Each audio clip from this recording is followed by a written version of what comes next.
렉서스 ES 하이브리드 7세대 부분 변경 모델 만나러 왔는데요. 결론부터 말하면 바뀐 부분이 크진 않습니다. 크진 않은데 디자인적으로 조금의 변화, 그리고 약간 승차감을 더 높이기 위한 어떤 튜닝들, 이런 것들이 있고, 또 실내에 꽤 불편했던 점들 몇 가지가 개선이 됐어요. 그래서 그런 부분들 위주로 말씀을 드리도록 하겠습니다. 헤드램프 쪽부터 보면은 화살촉 모양이 좀 더 두껍게, 그리고 바깥쪽으로 더 길게 뻗은 걸 볼 수가 있습니다. 지금 보시는 사양이 이그제큐티브 사양인데, 요거랑 F스포트에는 요 사각형 모양의 LED가 적용이 됐는데 더 추가적인 기능을 발휘한다 이런 건 없고 그냥 모양만 바뀌었다고 합니다. 이제 아래 등급들은 동그랗게 된 바이 LED가 들어가고요. 그 다음에 뭐 방향지시등이 여기 길게 이렇게 빠져 있는 점, 이런 것도 좀 차이점입니다.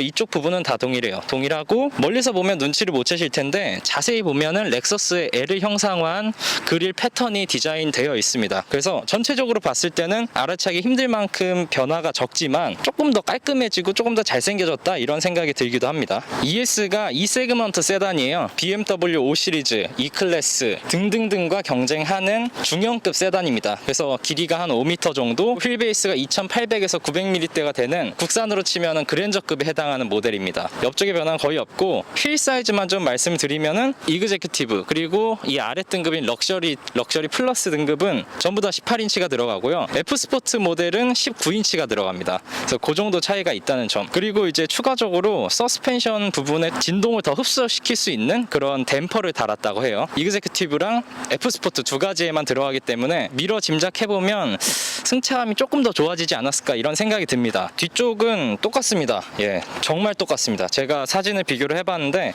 테일램프, 범퍼, 그다음 이 위쪽의 스포일러 모두 다 똑같아서 이게 좀 아쉬워요. 이게 앞쪽은 그래도 좀 변경점이 있고 관심이 있는 분들이 봤을 때는 이가 달라졌구나 생각을 하는데, 뒤쪽은 좀 뭐 방향지시등의 위치나 아니면 안쪽의 디테일, 혹은 이 범퍼 아래쪽의 형상 같은 거라도 바꿔줬으면 어땠을까 하는 생각이 듭니다. 왜냐하면 연식 변경도 아니고 부분 변경 모델인데 요거는 좀 아쉽긴 하네요.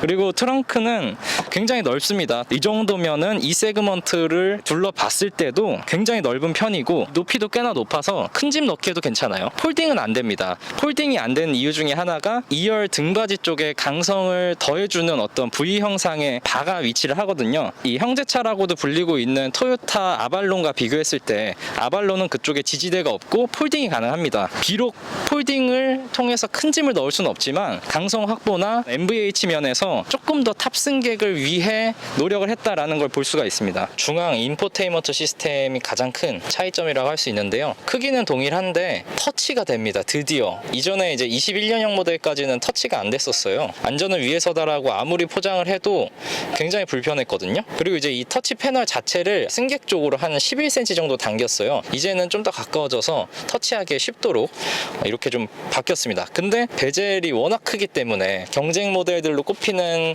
차들 G80과 비교를 했을 때도 좀 실내는 다소 아쉬운 모습입니다. 전에는 후방 카메라 화질이 정말 안 좋았어요. 그리고 어라운드 뷰도 없었습니다. 최상위 등급에도. 근데 이번에는 어라운드 뷰가 생겼어요. 왜곡도 나쁘지 않고 괜찮은 모습을 보여주는데 후방 카메라는 여전히 매우 안 좋습니다. 전방 카메라도 있는데 전방 카메라 역시 화질이 안 좋죠. 이런 걸 볼 때면은 국산차가 많이 발전했다, 이런 생각도 듭니다. 이 차의 타깃이 조금 더 차분하고 깔끔한 걸 원하는 소비자가 많기 때문에 이런 쪽의 첨단화보다는 가죽이나 나무 질감 같은 거에 신경을 많이 썼어요. 스티어링 휠 보면은 안쪽에는 나무를 까맣게 칠해놓은 나무를 덧댔어요. 질감이 느껴지니까 고급스러움까지도 좀 한층 더해지는 것 같고, 바깥쪽에 손이 닿는 부분들은 가죽으로 전부 감쌌습니다. 그래서 나무가 있는 부분도 밖을 잡으면 또 부드러운 느낌이 나고 또 푹신푹신하고 열선으로 따뜻하게까지, 이런 디테일들은 상당히 마음에 드는 것 같아요. 그리고 도어 트림이나 이런 센터 콘솔 박스 위쪽에 보면은 무늬와 질감이 포함된 가죽이 있습니다.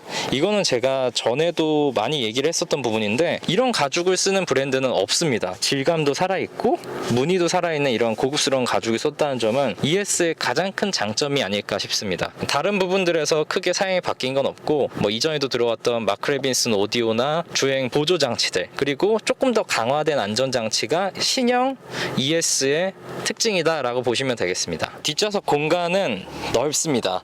이게 아무래도 앞바퀴 굴림차다 보니까 지금 제가 173cm인데 키가 제 포지션에 맞춰놓은 상태로 주먹이 3개 정도는 충분히 들어갈 것 같아요. 국산차랑 비교하면은 그랜저보다 넓은 것 같진 않은데 그랜저만큼 넓습니다. 공간에서의 단점은 찾아보기 힘들 것 같고요.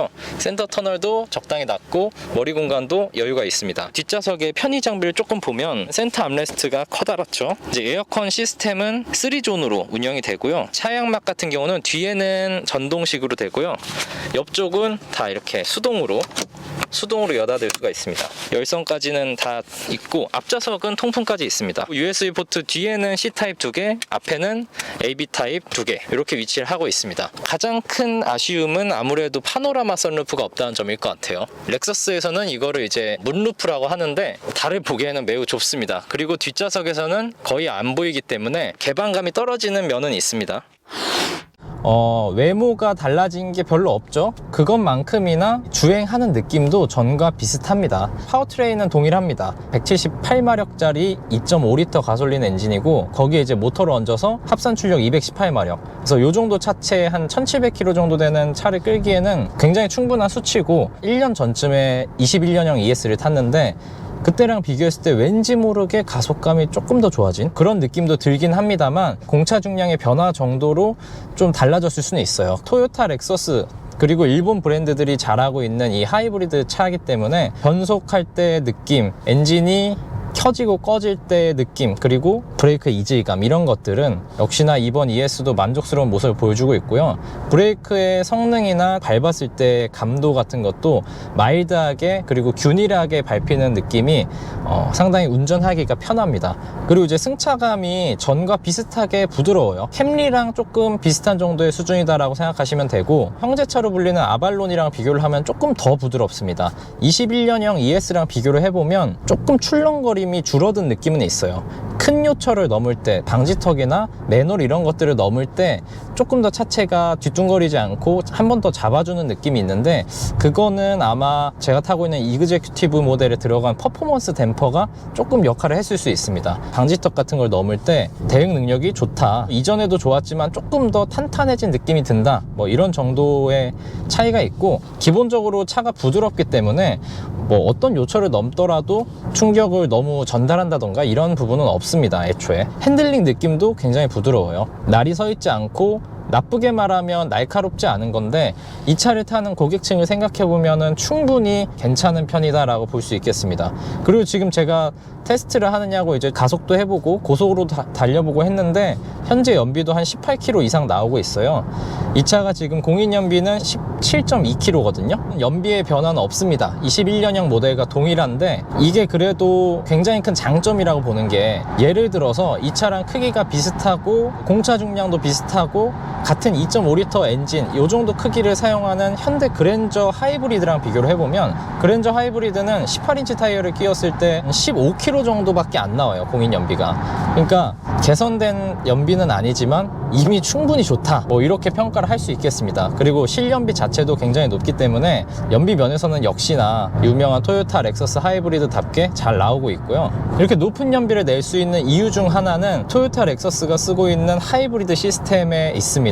기본적으로 모터가 2개가 들어가고요, 충전용 모터 그리고 구동용 모터 이렇게 따로따로 넣어서 eCVT라고 하는 일반 CVT와는 조금 구조가 다른 그런 형식을 가지고 있거든요. 간단하게 말씀드리면 행성과 태양처럼 가운데에 썬기어 그리고 그 바깥을 두르고 있는 이 기어들이 하나만 작동하기도 하고 2개가 동시에 작동하기도 하고 둘 다 작동 안 하기도 하면서 엔진이 켜지고 꺼지고 모터가 개입하는 시점을 굉장히 부드럽게 그리고 영리하게 바꿔준다라는 게 이 eCVT의 특징입니다. 아무래도 일본계 하이브리드가 이 모터 출력을 굉장히 높게 가져가는 편이에요. 이런 스트롱 하이브리드에서도 그런 변속기 시스템과 강력한 모터가 맞물리다 보니까 시내 주행에서도 고속 주행에서도 높은 연비를 발휘를 하는 것 같고요. 이제 안전 사양이 조금씩 업그레이드가 됐습니다. 감지 범위가 좀 더 늘어나고, 예를 들면 후진할 때 충돌이 감지되면 멈추는 기능, 이런 것들도 기존에는 차만 감지를 했었는데 이제는 사람까지도 파악을 할 수 있다 이렇게 변했는데, 근데 요것도 F스포트랑 이그제큐티브에만 적용이 됐어요. 그래서 전반적인 안전 사양들은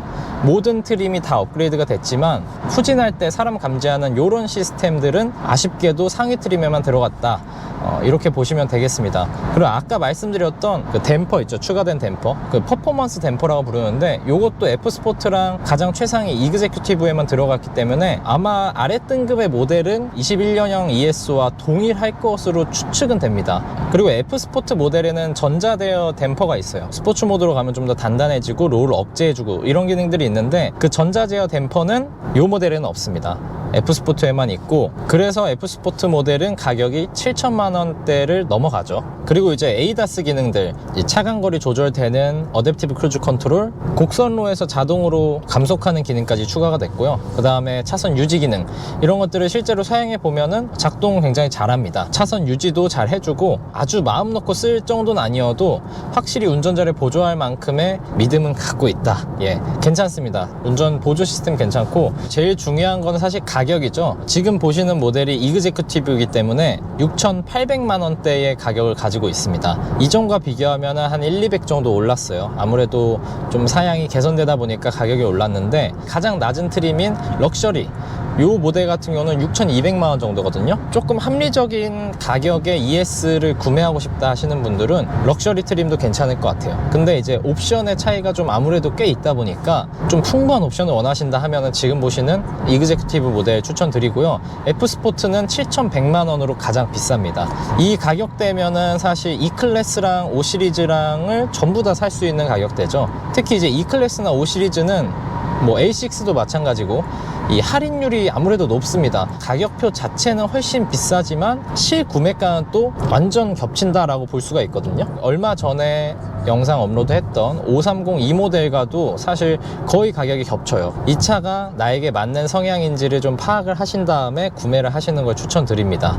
자, 이렇게 오늘은 7세대 부분 변경 렉서스 ES300H를 만나봤고요. 전반적으로는 만족스러웠지만 부분적으로 실내의 이런 버튼 혹은 인포테인먼트 시스템의 해상도나 내비게이션, 카플레이도 무선으로 지원 안 되고요. 이런 부분들에서 좀 아쉬움이 있어요. 그리고 F스포트를 제외한 가장 최상의 트림인 이그제큐티브에만 무선 충전 시스템이 들어갑니다. 다른 6천만 원대의 고급 렉서스 차를 모시는 분들은 무선 충전을 할 수가 없어요. 이런 부분들에서 옵션을 조금 더 프리미엄하게 가져가는 게 필요할 것 같고요. 연식 변경 때는 안 되겠지만 풀체인지 때는 정말 조금 더 럭셔리한 실내도 보여줬으면 좋겠습니다. 저는 다음에 또 다른 차 가지고 돌아오도록 하겠습니다. 감사합니다.